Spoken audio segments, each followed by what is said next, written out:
Alors attention, première mondiale dans Smartech. Bonjour Olivier Jamet. Bonjour. Vous êtes le président de la communauté portuaire de Paris. Vous êtes le président aussi de Seine-Port Union, la fédération des unions portuaires de la vallée de la Seine. Et vous allez nous parler de Tony. Vous allez nous le présenter même.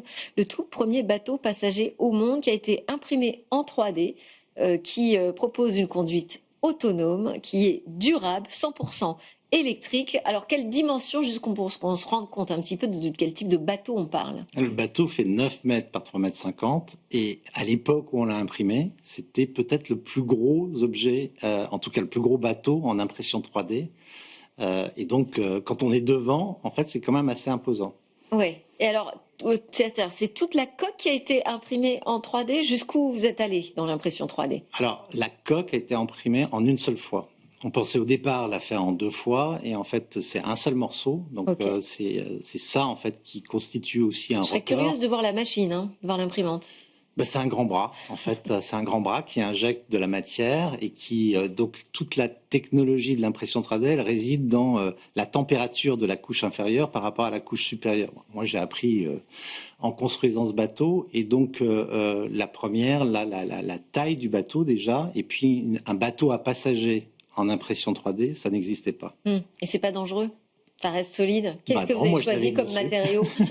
Alors c'est du polyéthylène, polypropylène, donc du PPT, et c'est un matériau qui est déjà recyclé une première fois et qui peut se recycler 5 fois. C'est pour ça que vous dites que c'est un projet durable? Oui, c'est un projet durable déjà sur ce plan-là. Ensuite, c'est un bateau électrique. Et l'autonomie, parce que c'est un bateau autonome, donc ça c'est une autre première mondiale, un bateau à passagers Alors, autonome. autonome, totalement autonome? Quel niveau d'autonomie Alors, il peut dans la fonctionner de manière conduite? Enfin, dans la complètement, navigation, pardon. il peut fonctionner de manière complètement autonome. On a en fait, pour la beauté de la démonstration, en fait, on a fait un bouton comme dans un ascenseur, on appuie sur le bouton et on traverse le bassin de la Villette, en l'occurrence.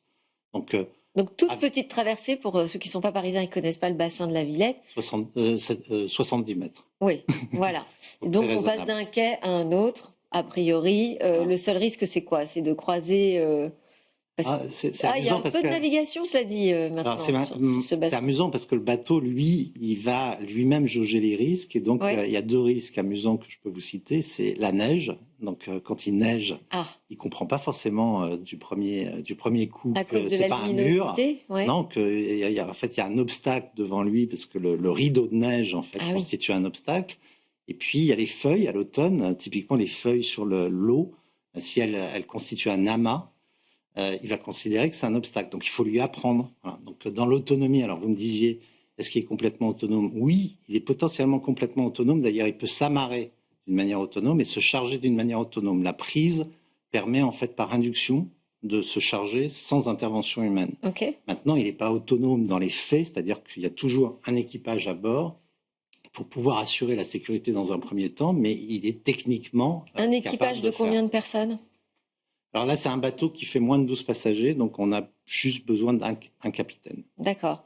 Et lui, son rôle, c'est de pouvoir reprendre la navigation de manière manuelle. Ça, c'est possible, j'imagine, c'est prévu. Exactement. Donc en fait, il y a les commandes manuelles, et donc on passe d'un mode autonome à un mode manuel, et lui donc peut reprendre le bateau au cas où il y ait le moindre souci de compréhension. Et quel est l'intérêt, dites-moi, Olivier Jamais? Je sais, moi, je suis plus passionnée par l'innovation, je trouve ça génial, ce type d'initiative, mais à quoi ça sert?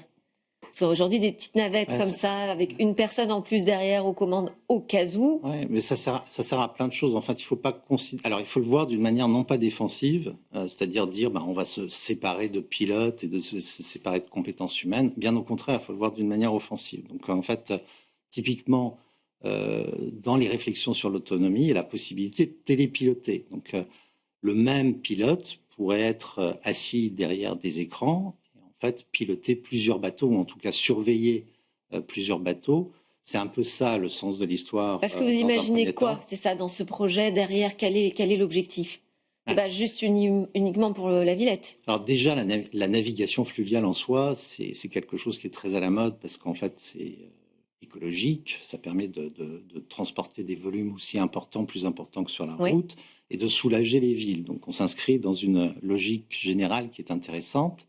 Maintenant, on a pas assez de pilotes, comme ça existe dans la plupart des transports. Et donc, c'est important de les utiliser le mieux possible. Donc là, l'idée, en fait, c'est de pouvoir avoir un pilote qui soit en capacité de surveiller plusieurs bateaux. Une flotte, finalement. Une flotte, exactement. Autonome. Une flotte, exactement. Et donc, le sens, un peu, c'est ça. Et ensuite, nous, le premier sujet, c'est le passage de rive, parce que, comme vous le notiez, c'est un trajet assez simple à réaliser. Oui.